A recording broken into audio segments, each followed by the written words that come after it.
Poštovani gledatelji, dobar vam dan. Evo nas u još jednom podnevnom terminu. Danas imamo iznimno zanimljivog gosta, to jest gošću. S nama je gospođa Jadranka Kosor. Dobar vam dan. Dobar dan. Bivša premijerka, jedna od najiskusnijih političarki na hrvatskoj sceni, žena koja je vjerojatno nijedan element hrvatske politike ne predstavlja zagonetku, pa će nam biti vrlo kvalificiran sugovornik za komentiranje aktualnih političkih događaja. Recite za početak, gospođo Kosor, kako ocjenjujete ove pregovore o formiranju vlade? Mi zapravo još uvijek ne znamo što se uistinu zbiva. Dakle, na izgled to teče relativno glatko. Vjerojatno će tako relativno glatko ostati i do kraja. Ono što je činjenica, na čemu trebaju zahvaliti i Most i HDZ prije svega, jest da je SDP odustao, odnosno Zoran Milanović, od bilo kakvih kombinacija za sastavljanje vlade, jer da SDP nije odustao sa partnerima, naravno, onda bi ipak situacija bila nešto kompliciranija. Mislim da će Most morati pristati na sve uvjete HDZ-a. Pa ne znam hoće li morati pristati, jer ja sam uočila nešto vrlo važno u postavljanju Mosta i za vrijeme ove prošle propale opozvane vlade. Oni su, kao što znate, zbog njihovih kojekakvih zahtjeva, neodlučnosti i tako dalje, jedno vrijeme iznimno padali, došli su negdje na 5%, međutim, nakon svega su se digli, imaju vrlo respektabilnih 13 mandata. Zašto se to dogodilo? Zato što su se počeli čvrsto postavljati u nekim situacijama, vezano za Tomislava Karamarka prije svega i one afere koje su se pojavile, a prije svega naravno oko INA-e, odnosno oko MOL-a, oni su se počeli postavljati i graditi imidž čuvara državnih nacionalnih interesa. I ako na tome budu dosljedno inzistirali, jer njima prethode i lokalni izbori vrlo brzo, onda je pitanje kako će to, sigurno će oni sastaviti na kraju dana, ali vidjeli ste Božu Petrova koji je rekao u jednom trenutku možda hoće, možda neće, to je bilo prije nekoliko dana. Međutim, neće biti s njima kao partnerima jednostavno. Dakle, oni su neke stvari naučili i mislim da to vrlo jasno sada pokazuju u slučaju Franka. Koga biste vi od njihovih ministara, Franak, spomenuli ste Franak. Čini se da će se Franak zapravo, da će iskrsnuti za prve krivine, ako već nije, kao što je bila INA prije toga, dakle kao neka vrsta kamena smutnje. Tu će se pozicije razlikovati Mosta i HDZ-a. Kako se sada čini, da. Ali je činjenica da, koju ne treba zaboraviti u slučaju Franak, odnosno Franka, da su za taj zakon koji se sada na neki način želi preskočiti u dogovorima s bankama, glasali zapravo svi zastupnici, odnosno svi relevantni. To je još bilo vrijeme dok sam ja bila u Saboru. Dakle, tu je bila potpora i HDZ-a tada kao oporbe. Most, međutim, ima, kao što ste vidjeli, ne samo ovih 7 uvjeta, nego Most ima na leđima kao svojevrstan teret i neka obećanja koje su dali na prošlim izborima. A pazite, prošli izbori su bili prije manje od godinu dana. Prema tome, govorim tu o smanjenju broja ministarstva, smanjenju plaća. Danas smo čuli, ispričavam se, da će zapravo Ministarstvo gospodarstva biti podijeljeno na gospodarstvo i energetiku. Dakle, ako negdje drugdje ne dođe do smanjivanja, to bi značilo jedno ministarstvo više. I 4 potpredsjednika vlade. Da, pa nije važno koliko će vlada imati potpredsjednika. Ja vidim da to danas nekako postaje vijest dana. To apsolutno nije važno, zato što se često puta u potpredsjednike vlade zapravo promoviraju ljudi kojima se na neki način šef vlade želi zahvaliti, odnosno šef stranke. Međutim, obećanja su bila, kao što znamo, ne od HDZ-a sada, ali od Mosta i u prethodnom mandatu, a sve se to njima, oni su mlada, neću reći stranka, oni su mlada skupina na političkoj sceni i sve se to njima još uvijek računa u obećanja. I nemojte zaboraviti obećanja da će plaće dužnosnika biti 9.999 kuna. To se nije ostvarilo, naravno, kao i većina drugih obećanja koje su data prije onih izbora. A sad na stolu imamo dodatna velika obećanja o smanjenju PDV-a. Čujem da Most nije baš za to. Ja također mislim da je jako teško cijelog mandata da se PDV smanjuje. Teško je smanjivati PDV, a povećavati prava. Ali zašto su u Mostu istakli zahtjev za smanjenje TV pristojbe, kad je pristojba dijelom uvjetovana europskom pravnom stečevinom, dijelom ugovorom vlade i javne televizije, dijelom pozicijom i ovlastima nadzornog odbora, koji je trenutno takav kakav je. Zaštita građana. Da, jasno mi je, ali tehnički i provedbeno to može biti realizirano isključivo tijekom vrlo, vrlo dugog razdoblja. Da ne govorimo da bi smanjenje pristojbe na 65 kuna smanjilo prihode televizije za 200 milijuna kuna i da bi automatski vjerojatno par stotina ljudi bilo viška. Točno, međutim oni se postavljaju i ovdje kao zaštitnici građana, nezadovoljni među ostalim očito i uređivačkom politikom.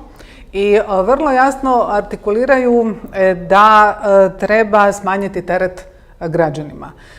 To će građani dobro prepoznati. Naravno, postoje... Ali taj zakon ne mogu, taj zahtjev ne mogu realizirati. Gledajte, mi smo članice Europske unije. Mi smo članice Europske unije i mi, odnosno naša vlada, može sve što smatra da je važno za građane, za boljitak građana, za boljitak države, sve to može promovirati u Briselu i za to se boriti. To je isto tako činjenica. Dakle, ja mislim da Most kroz ovo među ostalim želi promovirati i nešto što bi trebalo prepoznavati kao nešto dobro. Dakle, da, iako smo članica Europske unije, mi trebamo u potpunosti odustati od bilo kakvog podaničkog mentaliteta. Dakle, nije nama gazda nitko u Briselu, to ja mislim stoji iza tih prvih poruka, nego smo mi sami sebi gazda i mi odlučujemo. Pristojba je manji zahtjev. ZERP, ako se ne varam, u Sanaderovoj vladi je neko vrijeme bio na snazi proglašen ZERP ili bila istaknuta namjera, ali to nije dugo trajalo.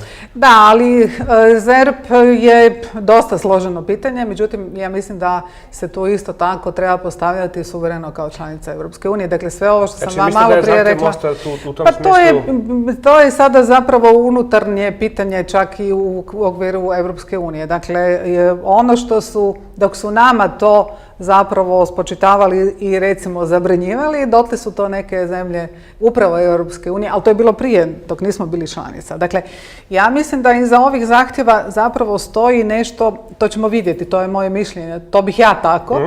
Dakle, jačanje pozicije Hrvatske kao članice, suverene članice Europske unije. Jer mi od ulaska Hrvatske u Europsku uniju 1.7.2013. zapravo se još nismo, kako bih rekla, osamostalili, afirmirali, promovirali kao jednakopravna članica koja štiti prije svega unutar Europske unije nacionalne interese, a tako štiti interese Europske unije. Možemo li u vašim riječima prepoznati određenu vrstu sklonosti ili simpatije prema Boži Petrovu i Mostu? Ja sam bila vrlo kritična prema Mostu i osobito Boži Petrovu u vrijeme dok on jednostavno nije znao što bi. Dakle, u vrijeme odluka koje su svaki dan bile drugačije, odustajanja, prtljenja.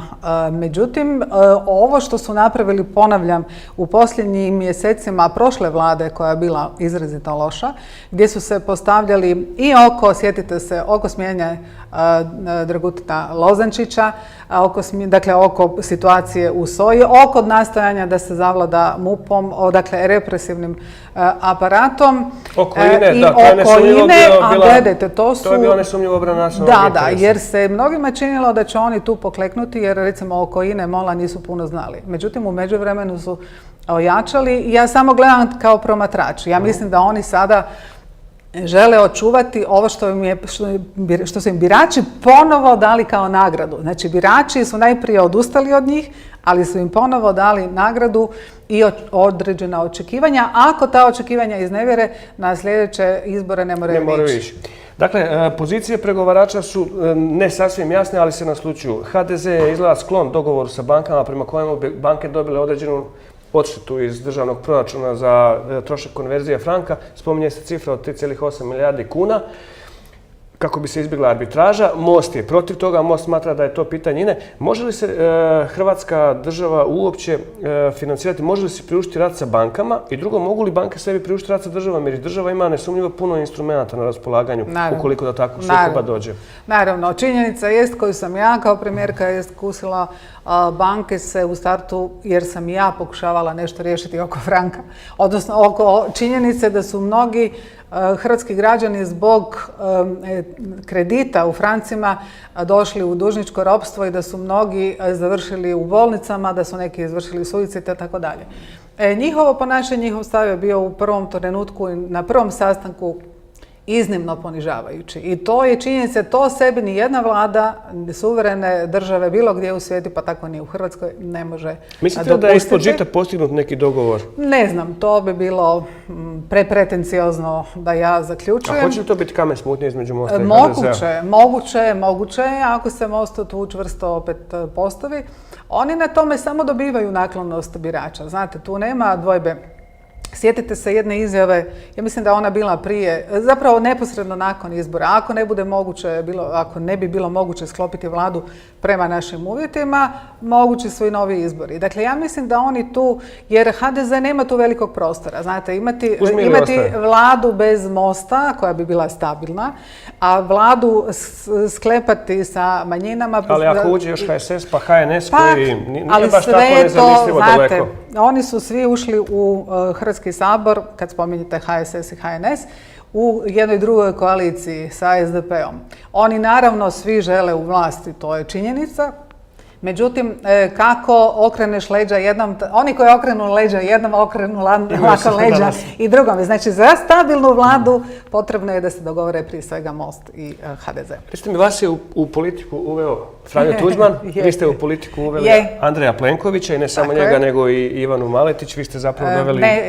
Ne, Ivana Maletić se kasnije upisala. Kasnije, Davora Ivu Stiera. Božinovića sam upisala, kao i Karamarka, kao i Plenkovića, ali jednako tako dala prave istinske šanse političke, znači gospodinu Božinoviću, gospodinu Stieru, koji je postao međunarodni tajnik stranke, koji je išao visoko na listu, a Božinović koji je postao ministar obrane, išao visoko na listu, znači govorimo o izborima 2011. kad se znalo, nažalost, da će HDZ izgubiti. Prema tome, to su ljudi, svakako Andrej Plenković je bio moj kandidat za zamjenika predsjednice HDZ-a. Ali vi niste njegov kandidat trenutno. Da, ja nisam njegov kandidat ni za što.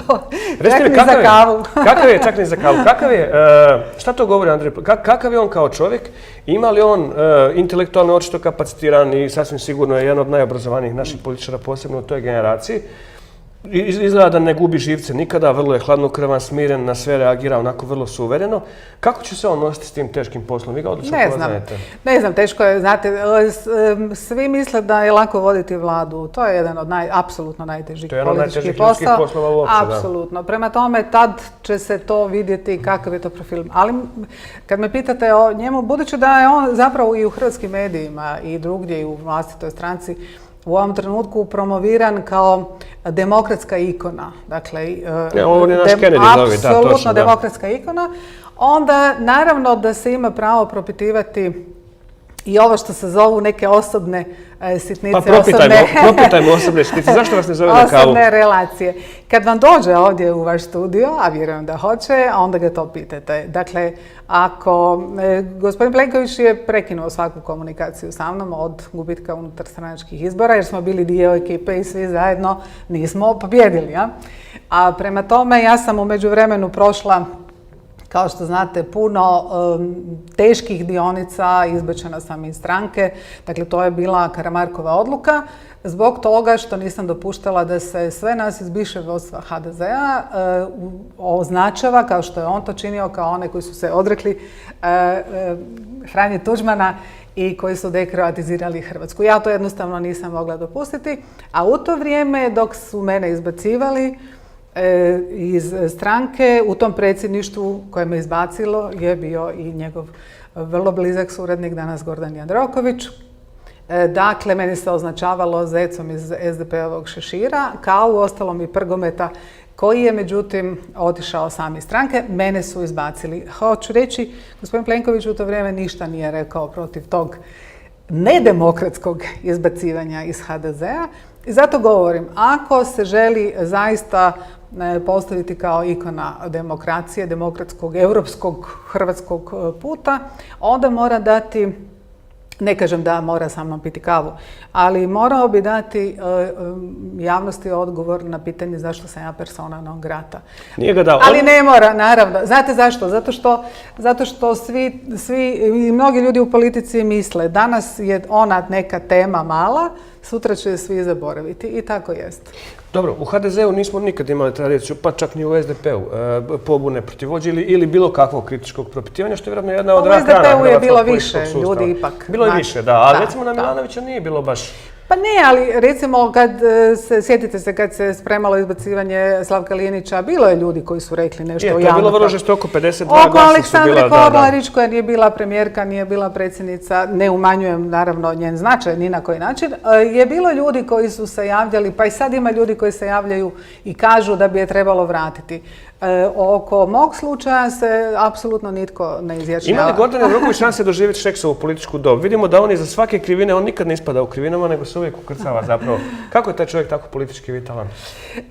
Ja nemam zaista odgovor, zato što, vidite, ima jedna zanimljiva situacija, odnosno nešto što mi je palo na pamet sada uz Andreja Plenkovića su praktički kao najbliži suradnici ljudi koji nisu bili za njega, jer nisu bili ni za mene, znači nisu bili ni za cijelu moju ekipu u vrijeme unutarstranačkih izbora. Dakle, svi su oni bili na drugim stranama. Ne, Davor Božinović je bio nevidljiv. Štir je bio uz Karamarka. Tako je. Davor Božinović je bio nevidljiv, on nije htio da ga bilo tko primijeti. Mi smo 4 protekle godine zaista se znali naći i komentirati situaciju u HDZ-u sa Karamarkovim najavama, sa Karamarkovom politikom koja je najavljivala, recimo, moći ćete misliti što hoćete u svoje 4 zida, a javno ne i tako dalje. Mi smo to zajednički kritički promišljali, ali evo, od trenutka kako je Andrej Plenković došao na čelo HDZ-a, on je prekinuo sve komunikacije sa mnom. Dakle, ja to u nejednom ustrojavanju stranke, jer se to reflektira na državu, u punom demokratskom, evropskom smislu, jednostavno, moram reći, ne razumijem. Ali pustimo mene, to je nevažna tema. Kad ste spomenuli Karamarka, dakle, sad se formirala tu jedna moćna gomilnica u HDZ-u, ljudi koji su dobili veliki broj preferencijalnih glasova, Culej, Kirin, Hasanbegović. Oni su zajedno dobili više od 55.000 glasova, svi ovi koje spominjete, koji se ne percipiraju kao desnica. Su dobili više od 55.000 glasova, znači Hasanbegović. Dakle, žarišno pitanje je naravno Hasanbegović. Hoće li on, po vašem mišljenju, biti ministar kulture i u narednom mandatu ili neće? Kakva je njegova pozicija danas? Ja to ne znam, ne mogu procijeniti. Ja samo mogu ponavljati činjenice za koje znam, za koje znate i vi, koje su vidljive. Dakle, gospodin Plenković, danas predsjednik HDZ-a, jest i prije nego što je postao predsjednik i nakon toga govorio da je Zlatko Hasanbegović jedan ugledan znanstvenik, da je on vrlo ugledan član HDZ-a, da će biti visoko pozicioniran na listama. Bio je više nego u Karamarkovo doba, tada je bio 9., sad je bio 3. Dakle, rekao je da svi koji imaju nešto protiv toga zapravo ga nisu dobro upoznali, preporučivao ljudima da popiju s njim kavu, da čitaju Le Monde i tako dalje. A na koga se onda odnosila izjava da će se riješiti ekstremista u stranci? Ne znam, to isto morate njega pitati. S druge strane, Hasanbegović kaže da ekstremizma u stranci i van stranke nema. Ali što hoću reći? Dakle, osoba koja je član predsjedništva, ako je izabran, a to je Hasanbegović, izabran je sa najvećim brojem glasova u predsjedništvu HDZ-a i pozicioniran visoko na listi, dakle i predsjednik mu je iskazao javno veliko poštovanje, ima pravo očekivati biti ministar, što god ja mislila o tome. Ja sam Hasanbegovićeve izjave i njegovu politiku kritizirala, dakle dok je bio Karamarkov ministar, jer sam smatrala da osoba sa takvim pedigreom zapravo, ja sam rekla, nikad ne bi bio u Tuđmanovoj vladi. Međutim, budući da je nagrađen... Zašto nikad ne bi bio Tuđmanovoj vladi? Reći ću vam, ali neki ministri u Karamarkovoj vladi, poput vrlo solidnog Buljevića, nisu dospjeli čak ni na listu. Hasanbegović jest visoko i Hasanbegović je hvaljen. Zašto onda on ne bi mogao očekivati? Razumijete? Dakle, hoću reći da... A nije ni ekstremist jer tvrdi da ekstremizma... Da, neka vrsta transparentnosti mora postojati i u tim zakulisnim igrama. Zašto ne bi bio u Tuđmanovoj vladi ili blizu njega? Zato što je Tuđman žestoko reagirao na bilo kakvu relativizaciju Ustava Republike Hrvatske, izvorišnih osnova, koje je osobno sam pisao. U izvršnim osnovama je osobno predsjednik Tuđman napisao da jedan od temelja Hrvatske su i odluke ZAVNOH-a, dakle antifašističke borbe. Prema tome, a netko tko je relativizirao i rekao da je to floskula, naravno, i pogotovo, mislim, gospodin Hasanbegović je pisao u listu koji se zvao Nezavisna država Hrvatska, tako da sigurno Tuđman, doktor Franjo Tuđman to ne bi nagrađivao. Jedan dio ove naše desnice je sasvim sigurno ojačao na valu mađarskog, a iza se naslučuje i ruska zapravo ideja preuzimanja naše naftne industrije. Mislite li da je s dolaskom Plenkovića na neki način ta opasnost ipak smanjena? I drugo, jeste li nešto čuli o tome da bi da postoji planovi da se INA ponovo vrati u vlasništvo Hrvatske? Pa svašta se čuje. To ćemo vidjeti. Znači, mi sada o tome kakve će poteze zaista vući Andrej Plenković, vjerojatno mandatar, pa onda vjerojatno i premijer, ne možemo iz ovih dosadašnjih izjava ni na koji način naslutiti, a to će se vidjeti zapravo u prvim mjesecima funkcioniranja Ali znate nove Vlade. njegov osobni politički rukopis, hoće li se on energično obračunavati sa opasnostima koje mu tu budu iskrsavale po putu? Ili će raditi Pa dilove? teško mi je reći jer je recimo Darka Horvata, ministra koji se percipira kao vrlo blizak Karamarku i u slučaju MOL-a kad se htjelo odustati od arbitraže ići na nekakav dogovor, jest isto tako visoko na listi. Znate, tako da je, zašto ja to govorim? Zato što politika, unutar stranačka politika mora biti vrlo jasno zapravo prvo ogledalo o tome kakva se politika želi voditi.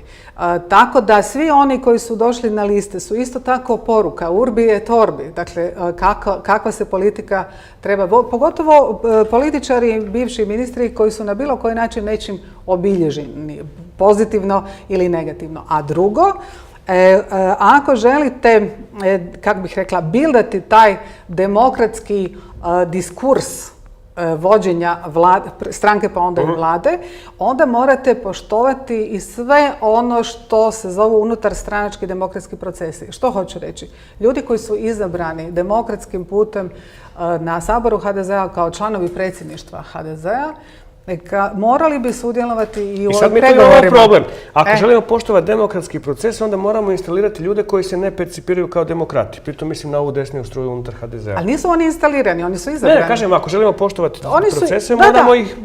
Da, oni su izabrani. Znači i gospodin Hasanbegović. Kako ocjenjujete vi ovaj njegov dosadašnji mandat na stranu ideološka pitanja?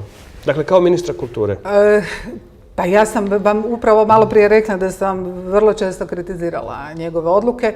On je jedini ministar, ako se ja mogu sjetiti ikada bilo kojeg ministra kulture, ali inače ministra koji za sobom vuče 5000 potpisa uglednih intelektualaca, kulturnjaka prije svega, koji su tražili njegov opoziv. O toj činjenici, dakle, gospodin Plenković nikada osobito ništa rekao. I to ga apsolutno nije smetalo, što je logično, jer on je bio predsjednik stranke koji je sastavljao liste. Znači, mogao je što je htio. Dakle, to nije bila zapreka. Da li je baš mogao što je htio? Apsolutno. U svakoj stranci, osobito u HDZ-u, onog trenutka kad se postaje, pa vidjeli ste, predsjednik stranke, on zaista uživa veliko poštovanje svojih članova. Kako tumačite to da je Milanović onako sastavio liste gdje je stavio uglavnom na čelna mjesta ljude koji ne mogu... On je nevjerojatno loše sastavljao te liste. Dakle, ovdje se s druge strane HDZ potrudio zaista uvesti neka nova lica, recimo Brunu Esih. Plenković. Ali ne, gledajte, jer to je važno. Dakle, oni su povukli... Bruna Esih je dobila 11.000 nešto glasova. Tako je, oni su povukli svi, ponavljam, ja sam išla zbrajati, znači gospodin Cule, gospođa Esih, gospodin Kujundžić, više 14.000. Kako to tumačite? Dakle, oni su povukli i da nije bilo tih glasova, ko zna kakav bi rezultat bio. Znate, s obzirom na Dont i tako dalje. S obzirom na Dont je navodno 6.000 glasova presudilo zapravo da rezultat ne bude izjednačen. To je po nekoj rečenjakova analizi. Tako je, 7 i nešto tisuća glasova je presudilo da ne budu zapravo izjednačeni. Ovdje je bila ušica i igle. Tako je, i bez ovih glasova, ja se sad usudim tvrditi, to bi bilo znatno drugačije. Ali čemu mi trebamo stremiti u politici? Da ljude ne uzimaš samo onda kad ti trebaju. Da te postave na listu, da te upišu u stranku, da ti privuku preferencijalne glasove, pa ih onda isisaš i odbaciš. Nego da ljude vrednuješ s vlastitim kriterijima o demokratskoj budućnosti Hrvatske. Pojavljaju se neke analize koje kažu da cijela Europa, a očito je to tendencijski klizi u desno, i Hrvatska tendencijski klizi u desno, unutar HDZ-a se pomolila, dakle, ta vrlo jasna desna struja. Hoće li to ostati sve po stranačkim kišobranom ili realno postoji? Vidjet ćemo. Teško je sada za procijeniti.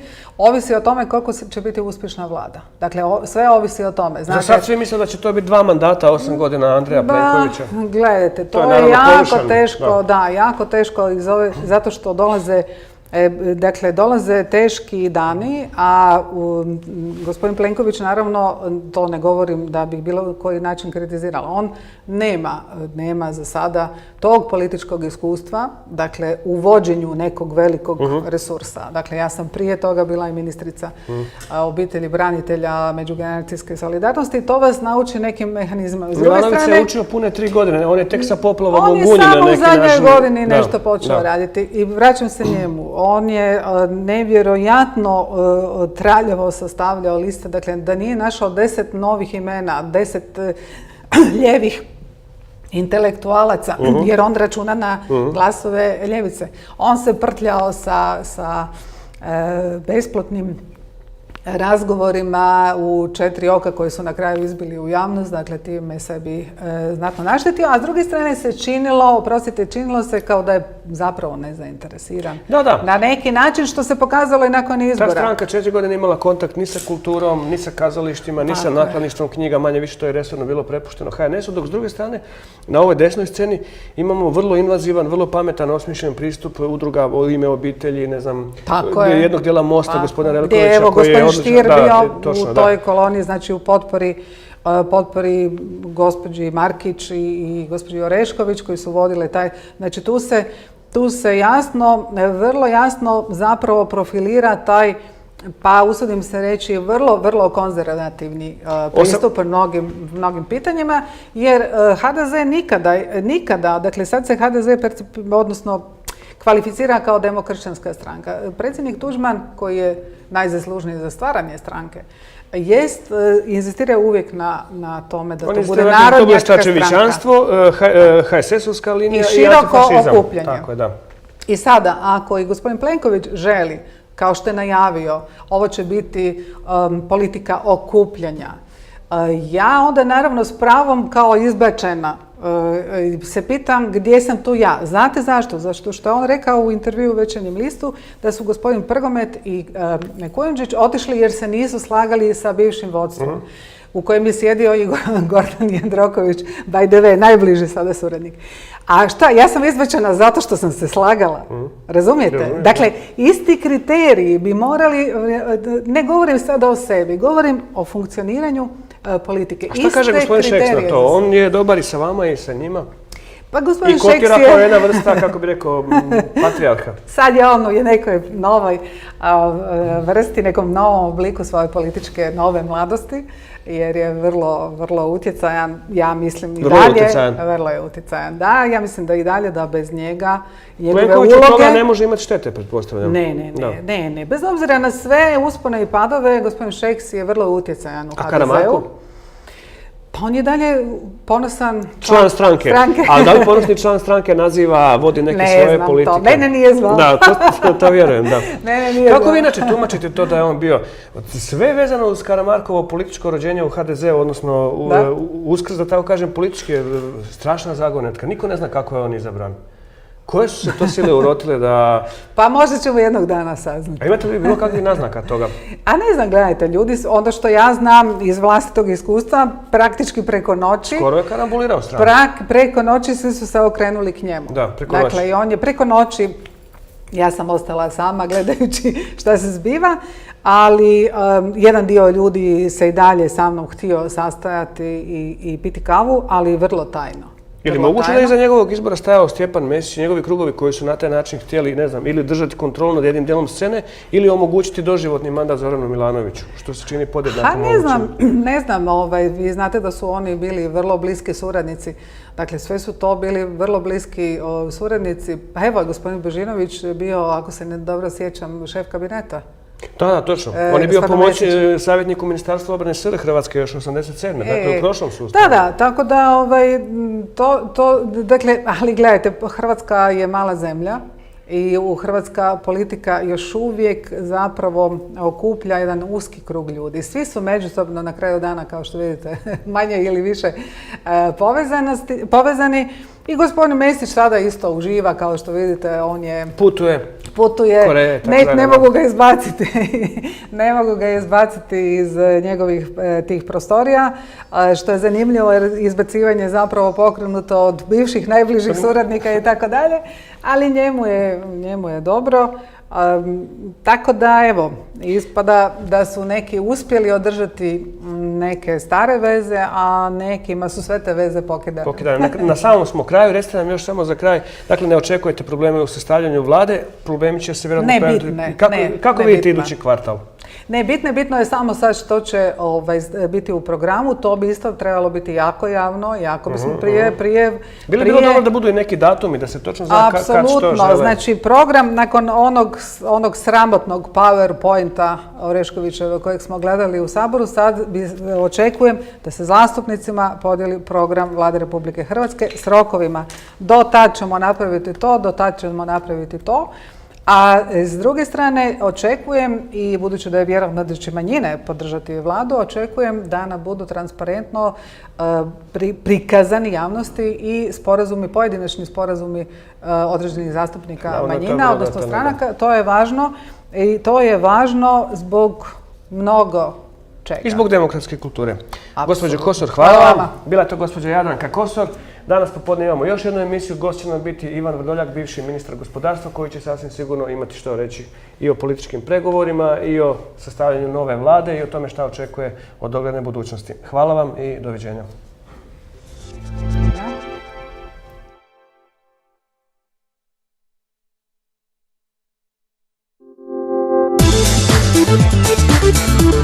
Thank you.